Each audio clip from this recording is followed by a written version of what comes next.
ಸಹೋದರ ಸಿಂಹಮುಖ, ದೇವ ಸೈನ್ಯದ ವಿಚಾರವನ್ನು ಕೇಳಿದ್ದೀರಾ? ಅವರು ಈಗಾಗಲೇ ನಮ್ಮ ಕೌನ್ಸಿಲ್ಗೆ ತಪ್ಪಲಿಕ್ಕೆ ಸೇರಿರುವಂತೆ. ಅದಿರಲಿ ಸಹೋದರ, ಈ ವಿಚಾರ ನಿನಗೆ ತಿಳಿಯಿತು? ಅಗ್ರಜ, ನನ್ನ ಮಾಯಾ ವಿಳಾಸಗಳಿಂದ ತಿಳಿದು ಬಂದಿತು. ಸಹೋದರ, ಆತನನು ಅದಾವ ಪ್ರಕಾಶ ಮೋಡಗಳ ಮಧ್ಯದಿಂದ ನುಸುಳುಗಳನ್ನು ಬಿರುತ್ತಾ ಇದ್ದಲೇ ಬರುತ್ತಿದೆ.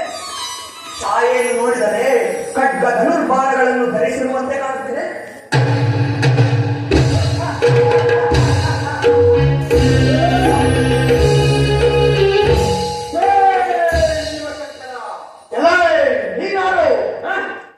ನಾನು ನಾನೇ ಅಗ್ರಜ, ಇವನ ವೇಷಭೂಷಣಗಳನ್ನು ನೋಡುತ್ತಿದ್ದರೆ ಅವನು ಹೊಸಬನಂತೆ ಕಾಣುತ್ತಿದ್ದಾನೆ. ಅಲ್ಲದೆ ಇವನು ದೇವತೆಯಾಗಿರಬಹುದೇ? ಹೌದು ಸಹೋದರ.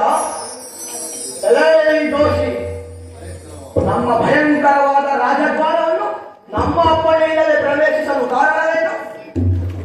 ಎಲ್ಲ ರಾಕ್ಷಸರೇ, ಶಿವಕುಮಾರನಾದ ಷಣ್ಮುಖನ ಅಪ್ಪಣೆಯಾದ ಮೇಲೆ ಇನ್ಯಾರ ಅಪ್ಪಣೆ ಆಗಬೇಕು? ನಾನ್ಯಾರೆಂದು ಕೇಳಿದರೆ ನಾನೇ ಶಿವಕುಮಾರ ಷಣ್ಮುಖನ ರಾಯಭಾರಿ ವೀರಭದ್ರ. ದೋಷಿ, ನಿನ್ನ ಕಾರ್ಯಕ್ಕೆ ದೊಡ್ಡ ಪ್ರಾಯಶ್ಚಿತ್ತವನ್ನು ಅನುಭವಿಸು.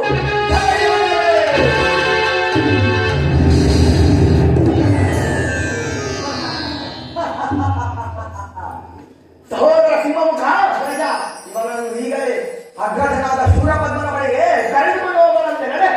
ಆಗಲೇ ಅಗ್ರಜ.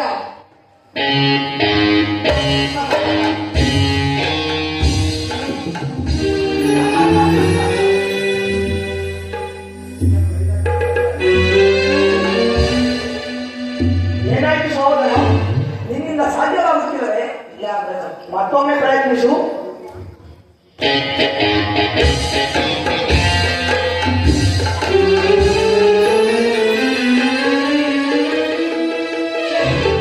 ಏನಾಯ್ತು ಸಹೋದರ? ಸಾಧ್ಯವಾಗುತ್ತಿಲ್ಲವೇ? ಇಲ್ಲ ಅಗ್ರಜ. ಇವನ್ ಯಾರ ಕುಮಾರ? ಇವನ ಶರೀರವು ಭದ್ರಶೀಲದಂತೆ ಕಾಣುತ್ತಿದೆ. ಅಲ್ಲದೆ ಇವನ ಶರೀರವು ನಮ್ಮ ಕೌಂಚಗಿರಿಗಿಂತಲೂ ಅತಿ ಭಾರವಾಗಿರುವುದು.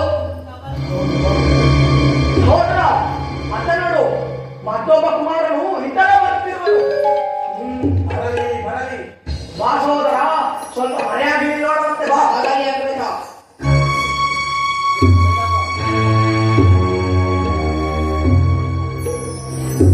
ಇದೇನು ಈ ಸ್ಥಳ ಆಸ್ಥಾನದಂತೆಯೂ ಹಾಗೂ ರಣರಂಗದಂತೆಯೂ ಕಾಣುತ್ತಿರುವುದನ್ನಲ್ಲ. ಯಾರಿವರು? ಮಹಾಶಕ್ತಿಶಾಲಿಯಾದ ವೀರಭದ್ರನೇ ಆಗಿರುವರು. ಇದೆಲ್ಲ ರಕ್ಕಸರ ಮಾಯವಾಗಿರುತ್ತದೆ. ನಾನೀಗಲೇ ಜನನಿ ಜನಕನನ್ನು ನೆನೆದು ಅಣ್ಣ ವೀರಭದ್ರನನ್ನು ಎಚ್ಚರಪಡಿಸುವೆ.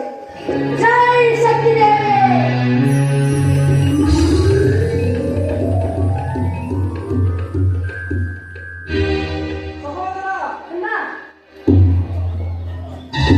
ಸಹೋದರ, ಇಲ್ಲಿನ ರಾಕ್ಷಸರು ಬಹಳ ಮಾಯಾವಿಗಳು. ನಾವು ಮುಂದಿನ ಯುದ್ಧದಲ್ಲಿ ಬಹಳ ಜಾಗೃತರಾಗಿರಬೇಕು. ಅಣ್ಣ, ನಿನ್ನ ಶರೀರವನ್ನು ಬಿಟ್ಟು ಹೋದ ಆ ರಕ್ಕಸರಲ್ಲಿ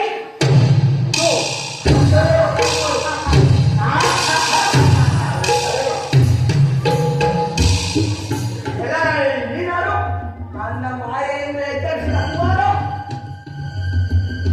ಅವರೇ ಶಿವಕುಮಾರನಾದ ಷಣ್ಮುಖನು. ಮುಖ್ಯವಾಗಿ ಇವರ ನೀರರ ಮುಂಗಡೆಯಲ್ಲಿ ನಿಮ್ಮ ಪರಾಕ್ರಮಗಳು ಸಲ್ಲಲಾರದು. ಯುದ್ಧಕ್ಕೆ ಸಿದ್ಧರಾಗಿ. ತಾರಕಕ್ಷ ಸಿಂಹಮುಖರೇ, ಇದು ಈ ಶೂಲಾಯುಧನ ಸಭೆಯನ್ನು ನೋಡುವಿರಂತೆ. ಸಿದ್ಧರಾಗಿ ಯುದ್ಧಕ್ಕೆ.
ಕೌಶಲ್ಯವು ನಾಶವಾಯಿತು. ಶಿವಶಕ್ತಿಯರ ಅನುಗ್ರಹದಿಂದ ತಾರಕ ಸಿಂಹಮುಖರು ಹತರಾದರು. ಇದೇನು ಇಲ್ಲಿ ಕಾಣುವುದು ಕೋಟಿ ಕೊತ್ತಲುಗಳು, ಸುವರ್ಣ ಕಲಶಗಳು ಗಂಭೀರವಾಗಿ ಹೊಳೆಯುತ್ತಿರುವುದರ ಅದು ಶೂರಪನ್ಮನ ಮಹೇಂದ್ರ ನಗರಿಯಾಗಿರಬೇಕು. ನಾನೀಗಲೇ ಅಲ್ಲಿಗೆ ಹೋಗಿ ನೋಡುವೆನು.